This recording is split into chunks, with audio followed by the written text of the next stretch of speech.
One of the best things about crappie, they're easily accessible during this time of year. They're right here on the bank, so you don't have to have a boat. You don't have to get out there. You don't even have to be on a crowded dock or anything like that. You can find them right against the banks, rocky areas like this.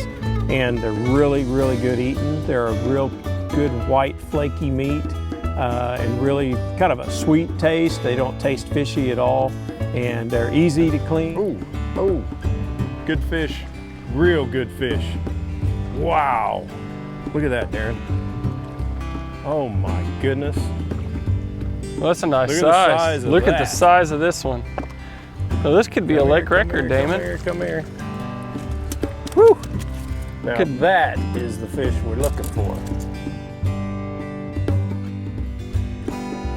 That's a good size one. My goodness, big old female, look at that. That's the biggest one we've caught so far this morning. You're right. Look at that. Got a dragonfly larvae right there. Just a skin skeleton. That's pretty cool. All right, well, let's get another one. Good fish. Males will come in and kind of prepare the nest, get ready for the females.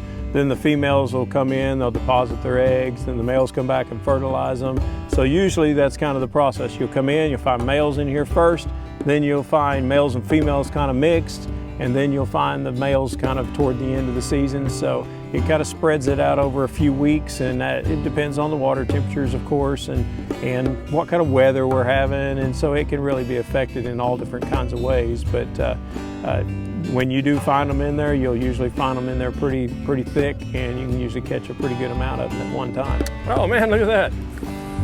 It's got a little broken backbone.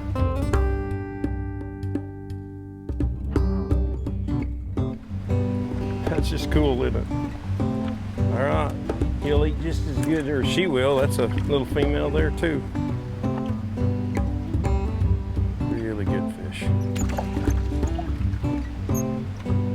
Got him right in the top of the mouth. Oh, that's a nice one, Damon. Good big female again. Wow. That fish has been eaten, boy. They're so pretty. Yep, I think they're here.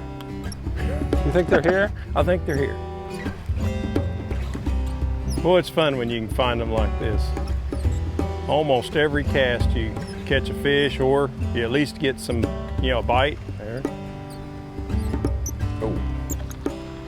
Darren, we're fishing different ways, and that's kind of, good with crappie, because they kind of, some will suspend out there and wait a little bit out, a little away from the bank, and some will be right up here on the bank. And so a couple different ways of fishing for them this morning that you and I are fishing. And of course, a lot of people like to use the minnows too. Throw the old live minnow out there and catch them. Let the bait do the work for you. Right. And they're all good ways to fish, so kind of depends on how you like to fish them. But man, so I like to jig fish. That's my favorite way. I like to pitch it out there and slow roll it along the rocks or wherever I'm at.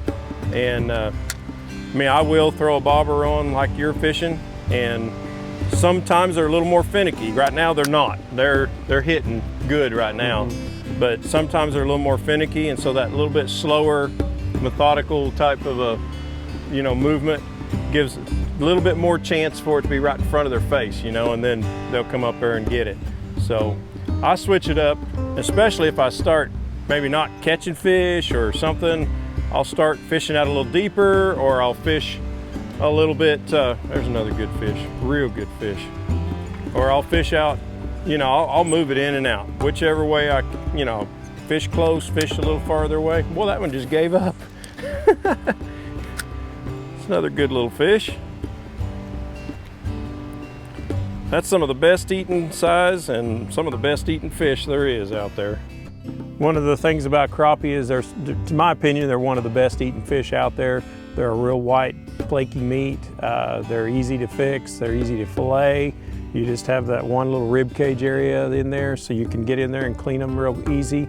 And then you just take and have a little bit of oil in a pan and some cornmeal, bread them up and fry them. And you know, just pretty much anybody can do that, you know. So they're really great in that aspect too, and you can catch a good number of them. And I mean, state limit is 37 crappie, you know, so you can get a lot of fish in there.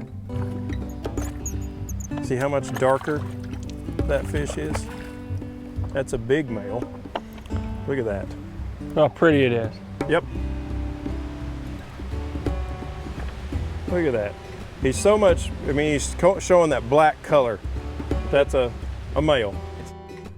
No, well, this is actually a black crappie. It just happens to be a black crappie that's also a male that's turned kind of this black color. But just because it's this black color doesn't make it a black crappie.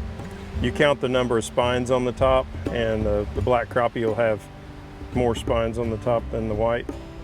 So, pretty cool.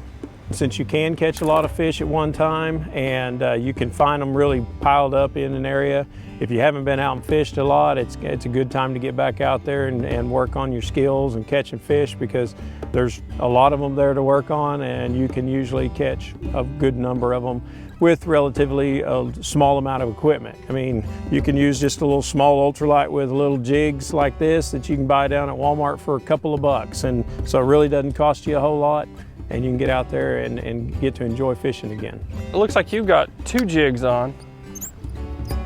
Yep. What I can do, of course, with 2 jigs is I can put a couple different colors on there. Plus, this also fishes a couple of different depths while we're going through here. So you've got one down real low right against the rocks. You've got another one up about a, you know, foot and a half above. It probably ends up about a foot, just kind of coming along.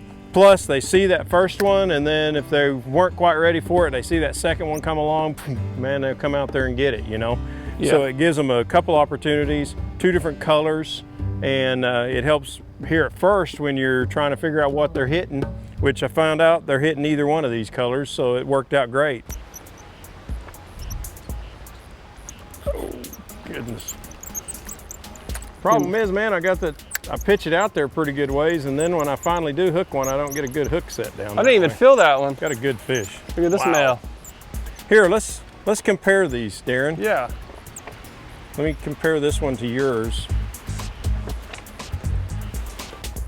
Of course, obviously a bigger female than the male, but showing a little bit of that black charcoal-y color and everything. You can see they start when they're a lot smaller.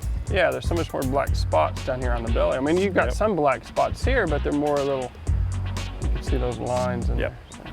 The main thing is that old belly's charcoal-y, kind of gray looking. Nice female. And we got him out here, we kind of counted them, right? Yep. Make sure that we knew we had. Yep, because the limit's 37 each, and I've got 31 here. I think you've got about 23 or so. Of course, we both probably caught our limit today. Yeah, we threw a lot back. Yeah, you know, we caught and released if we thought they weren't big enough for us, and man, it's great. It's been an awesome day. Love it. It's a cheap way to fish. I mean, go get you a couple packages of jigs and some weights and come out, and you can fish right off the bank, and the kids can do it. It's a great way. So it's a good family-oriented fishing trip. You know, we need to get them out here. Yeah, maybe I can talk to my family and we'll just join you. That'd be great. Make a day of it. That'd be great. That'd be good. You know, we probably ought to get these back up there and get them cleaned and get on back to the house and show off. Yeah.